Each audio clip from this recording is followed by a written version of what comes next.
yu bari yi nga xamante ne ni wax nañ ko fa rek mën a jàpp dama lay bàyyi nga ñëw ak yow nga ñëw ak ñun ak internautes yi ci détails yi moom Farba Ngom ginnaaw bi ñu ko joxee rendez-vous 15 jours pour mu dellusiwaat indi ay preuve am ci mbirum 125 milliards yi nga xam ne rapport bu CENTIF moom moo ko ci épinglé. waaw démb comme nuñ ko doon suivre maintenant Farba dafa war a ñëw le 27 su ma juumalee dafay coïncider ak jeudi donc c'est dans 14 jours c'est dans 15 jours plutôt dans 2 semaines. Il devra delluwaat fële nga xamante ni moom mooy pôle judiciaire et financier ci collège du collège des juges. Alors léegi nag dañu leen di defal part li nga xamante ni moom mooy li ngeen war a comprendre ci fee boobu Tahirou Sarr aussi demoon na waaye moom ak Farba moo ko gën a yàgg ci biir. Tahirou Sarr il n'a pas trop duré matul sa 30 minutes d'après une source très confidentielle. Alors démb nag ki nga xamante ni moom mooy président du collège de juges mu ngi tudd Idrissa Diarra moom moo nekk président du collège des juges d'instruction bu pôle judiciaire et financier. Alors li nga xamante ne moom mooy di am Farba dañ ko tudd ci ñaari procédure yooyu bokk na ci bi nga xamante ni moom mooy bi ñu jàpp ne mooy li taxoon ñu tijji ci mooy li ñu ko doon dindee malaanu kiiraayam. Alors les maires ils ont alors demandé à avoir accès à l'intégralité du dossier parfait te avocat yi bu ñu ñëwee bu ñu jàkkaarloo ak juge d'instruction bi dañ koo wax ne ñun dañoo bëgg a jot li nga xamante ni moom mooy l'intégralité du dossier maanaam lépp la ñu bëgg a xam kon da ñu koy jox ñu ko pour ñu mën a défendre seeni avocat pour ñu bañ a également violer li ñu tuddee droit yi nga xamante ne ni constitution moo ko garanti kii di seen client alors droit de défense aussi la présomption d'innocence et aussi li ñu tuddee le principe du contradictoire loolu nit ko ne da nga am droit am moo taxoon démb ñi doon wax du tax jàppuñu ko donc vous allez comprendre aisément li tax aussi loolu ñu demee noonu léegi dafa am li ñu tuddee un réquisitoire introductif bi nga xamante ni moom la procureur parquet bi def daal di ko jébbal le collège des juges d'instruction pour que ñu xool pour que ñu mën a sukkandiku ci loolu pour déglu Farba Ngom sukkandiku ci loolu nag dafay amaale dañ ci limaale lu ñu tuddee benn réquisitoire c'est-à-dire que mandat de dépôt contre et Tahirou Sarr et contre également Farba Ngom donc loolu léegi ndax dañ koy jëfee tout dépend de li nga xamante mooy xew le 27 bii di ñëw ak 28 parce que Farba est convoqué le 27 Tahirou Sarr est convoqué le 28 27 c'est jeudi 28 c'est vendredi. On va voir li am foofu noonu. Alors ñu ne Farba est visé par 2 procédures distinctes. Les avocats pensaient qu'il ne s'agissait que d'une seule procédure mais en réalité le procureur dans son réquisitoire a évoqué 2 dossiers. Le premier avait déjà fait l'objet d'un communiqué du parquet maanaam bu njëkk bi mooy communiqué parquet bi ngeen njëkkoon a gis mais démb ils ont appris qu'il existe une seconde procédure visa Farba. Le juge d'instruction a remis aux avocats du député 2 dossiers volumineux ñaari dossiers yu nganda yu mag yoo xamante ni ñu ngi koy tënk ci ay centaines de pages. C'est pourquoi ces avocats ont demandé un report à quelques jours pour pouvoir formuler des contestations solides et éviter un mandat de dépôt. Ça veut dire que démb li ñu war a comprendre donc ce sont les avocats wu Farba ñu ñoo demandé à ce que ñu reporter li nga xamante ni moom mooy audition bi. Parce que li ñu leen jox ci dossier te mosuñ ko jot dafa bëri te ñaari dossier la te dossier bu nekk dafay def mat na ay centaines de pages léegi ñu ne pour ñu éviter mandat de dépôt parce que mandat de dépôt moo nekk ci biir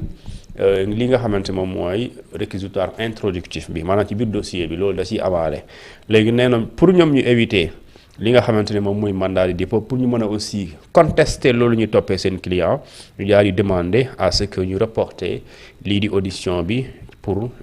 14 jours quelques jours la ñu wax après le juge d'instruction moom a fixé li nga xamante ni moom mooy délai bi ci 15 jours Donc, ce sont les avocats de Farba qui ont demandé un report. Alors, pour formuler des contestations solides, pour éviter kon motif bi ñaar la pour éviter ñu jàpp seen client bi mandat de dépôt ak pour ñu mën a indi lu dëgër di contester loolu ñuy toppee seen client bi donc loolu mooy les deux motifs léegi nag en l'absence de consignation des montants visés il faut des arguments de défense solides moins de 7 milliards imputés à Farba maanaam lu toll ci 7 milliards la ñu imputé Farba Ngom jàpp na yow war nga indi ci leeral ci li nga xamante ni moom mooy les 125 milliards parce que les 7 milliards jàpp nañ ne yooyu moom sa yëf la. ci 125 milliards yi nekk ci rapport bi 7 milliards. jàpp nañ ne moom la yëfam la léegi nag moom si yëfam loolu. yooyu lay indi preuve que ne moom weddi ko indi ay contestations yu dëgër mais aussi indi li ñu tuddee ay ko luy wane ne montant yu ñu visé ñu ne yaa ko moom wala ci yow la jógee wala en tout cas si sa service wala si sa société la jógee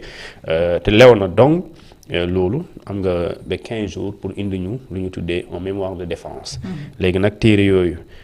bu ñu la waxee 100 pages kon xam nga ne nekk lu ndaw.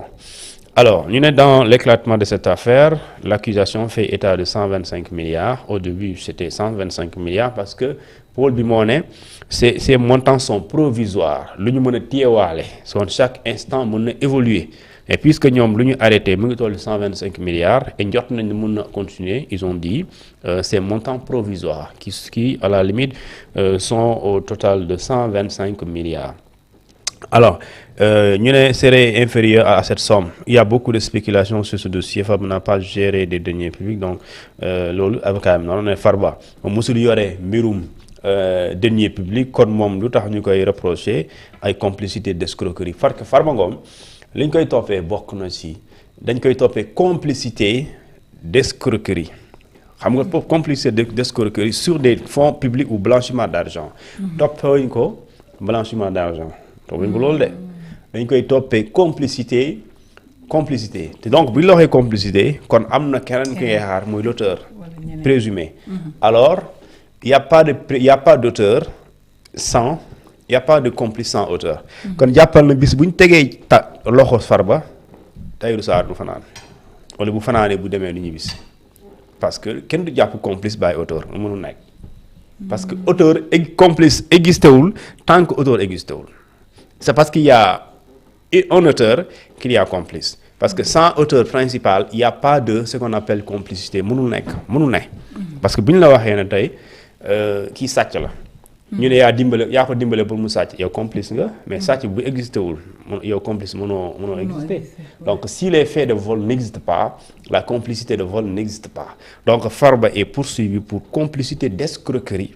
sur les fonds publics ou blanchiment d'argent donc kan moo nekk auteur bi mooy dans le réquisitoire bi nga xam moo concerné Tahirou Sarr là on parle de détournement de deniers publics blanchiment de capitaux escroquerie portant sur des deniers publics loolu lañ koy toppee donc dañuy gis ne lui il est visé en tant qu'auteur Farba Ngom il est visé en tant que complice maanaam da nga ko jàppale dimbale ko xelal ko dooleel ko jox ko moyen ba mu daal di loolu sotti léegi nag su boobaa soo tiyee aussi Farba pour complicité d'escroquerie sur des fonds publics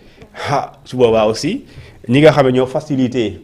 trésor pour mu fay loolu ba loolu mën a am kooku tamit di nga ko yóbbu parce que sans moom peut-être lii du am.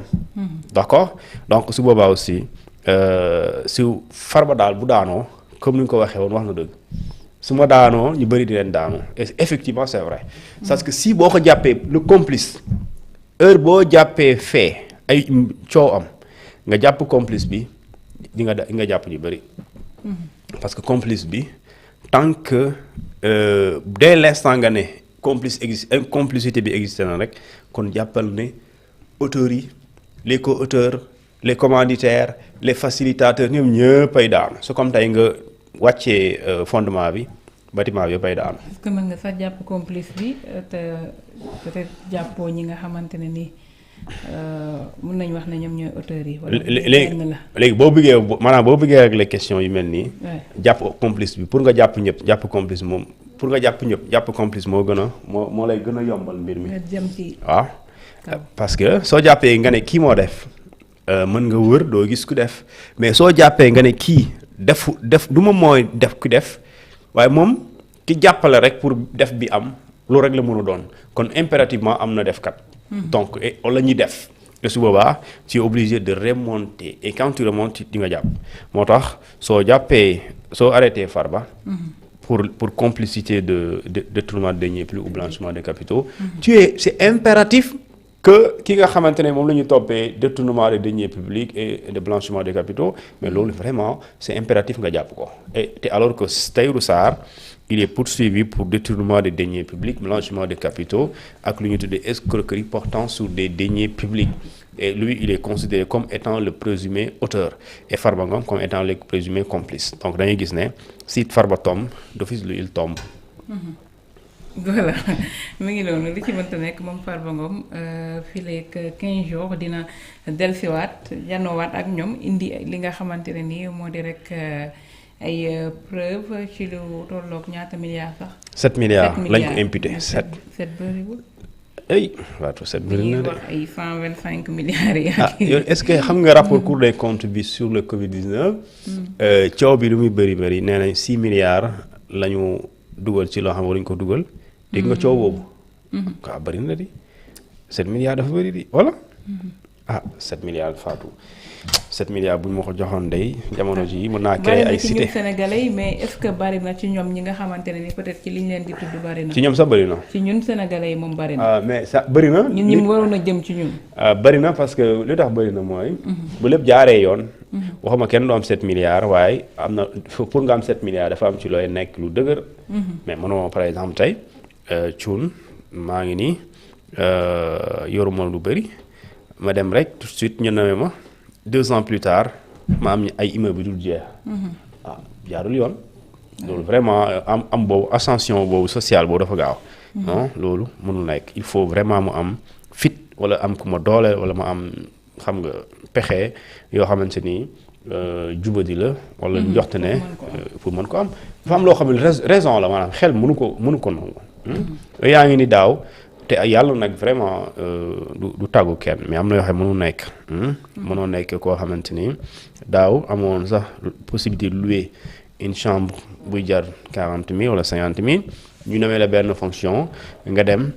non seulement léegi du problème location. mais yow yaa ngi jënd ay kër yoo xamante ni ñu ngi jar ay 100 millions wala 150 millions ba pare am ci benn ñaar ñett loolu dafa mënul nekk. c'est-à-dire que loolu vraiment te yow doo industriel. doo industriel doo dara lenn rek nga